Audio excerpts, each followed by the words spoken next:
नमस्ते।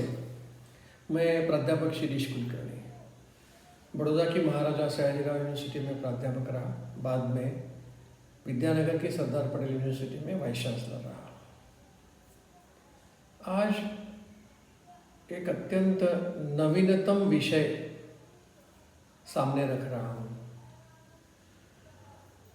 शायद आजकल डिजिटल नाम का शब्द बहुत ही प्रख्यात हो गया है। हर जगह पे डिजिटल डिजिटल आता है। वैसे एकदम कॉमन है वो डिजिटल पेमेंट। अब तो नया चल रहा है डिजिटल अरेस्ट, जिसके ऊपर मैंने एक दो बार आपके साथ बात की हुई है। अभी तो पान कार्ड भी विथ QR कोड आने वाला है, यानी वहाँ पर भी डिजिटलाइजेशन होगा। किसानों को सरकार जब कुछ पैसे देती है, जैसे MSP के लिए, तो वो सीधा उनके बैंक खाते में जमा होता है। स्टूडेंट की स्कॉलरशिप जो सरकार देती है वो भी सीधा सरकार से स्टूडेंट के खाते में जमा होता है। सरकार की कोई भी स्कीम हो, जैसे अभी महाराष्ट्र में लाडली बहन, मध्य प्रदेश की लाडली बहन, तो ये सारे पैसे सीधे उनके बैंक में जाते हैं। आप कभी याद करिए, 1990 के समय की बात कर रहा हूँ। हमारे प्राइम मिनिस्टर ऑफ इंडिया थे, वो पब्लिक स्पीच में कहते थे कि सरकार जरूरतमंदों के लिए केंद्र से रुपया भेजता है, तो जरूरतमंदों के पास कितना पहुंचता है? 15 पैसे।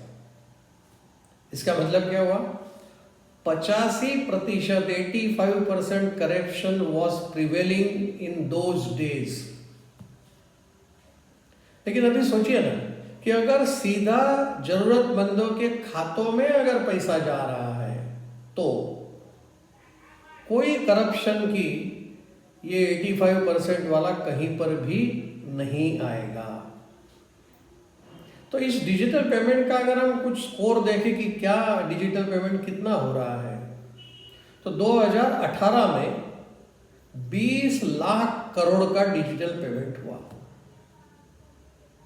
उसमें 90% की वृद्धि हुई। 2024 में 36 लाख करोड़ रुपए डिजिटल पेमेंट के द्वारा गए। एक इसमें डिजिटल पेमेंट में और एक है। 2018 में UPI के द्वारा जो ट्रांजैक्शन हुए, जो व्यवहारों का मूल्य रहा, वो 1 लाख करोड़ रुपए का था। सोचिए, अगर वो 2024 के बारे में आएगा तो 200 लाख करोड़ रुपए का UPI के द्वारा पेमेंट आया। यानी इसका CAGR अगर हम सोचे, कंपाउंडिंग एनुअल ग्रोथ रेट, वो 134% आया।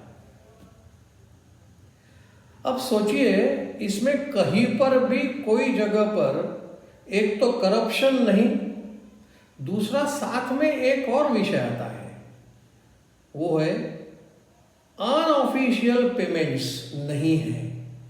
इन पेमेंट्स की, वो UPI हो या डिजिटल पेमेंट हो, उसका ट्रेल मिलता है। उसका एक जगह से दूसरी जगह जाने का मार्ग दिखता है और वो पकड़ा जा सकता है। इसलिए डिजिटल पेमेंट और UPI पेमेंट गैर कानूनन पेमेंट में नहीं आएगा। उसमें तो सिर्फ कैश ही जाएगा। देखिए, डिजिटल पेमेंट आने से हमारे यहाँ करेंसी नोट्स की संख्या कम नहीं हुई। 2018 साल में भारत में जो करेंसी नोट सर्कुलेशन में थे, उनकी कीमत थी 18 लाख करोड़ रुपए की। वही सर्कुलेशन में जो नोट्स है वह 2024 में 35 लाख करोड़ रुपया है। इसका आप सोचिए कि अगर डिजिटल पेमेंट नहीं होते तो ये करेंसी नोट सर्कुलेशन में कितने रहते, इसका भी अंदाजा हमें देखना चाहिए।